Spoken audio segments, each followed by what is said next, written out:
ကျွန်တော်ဒီ Fresnel light တင်မှာကြတော့ကျွန်တော်ဟိုမီးပေါ့နော်အခုဆိုဒါလေးတွေကျွန်တော်တို့က cutting လုပ်ချင်တာပေါ့ lighting ကို80လောက်လေးပဲကျွန်တော်တို့ယူချင်တယ်ဒီမှာဆိုရင်ကျွန်တော်ဒီဘက်ရှန်ထွက်နေတယ်အဲ့တော့ကျွန်တော်တို့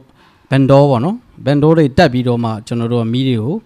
cutting လုပ်ပေးလို့ရတယ် profile လို့သူက shuttle မပါဘူးကျွန်တော်တို့ bandor နဲ့အလုပ်လုပ်ပါတယ်အခုဆိုရင်ကျွန်တော်ဒါ bandor လေးတွေကိုဒါ cutting လုပ်လိုက်ပါပေါ့နော်ဟုတ်ပြီဒါဆိုရင်ကျွန်တော်တို့ဒါ lighting ကိုခုနနံရံထိနေတဲ့ lighting ရမထိတော့ပါဘူး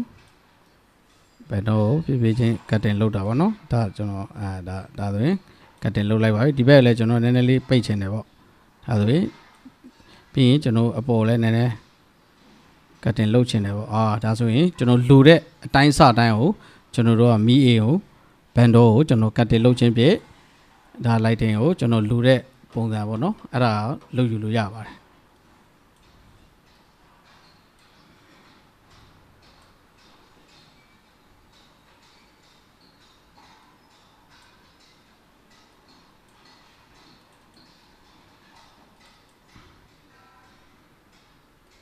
ဒါငကူ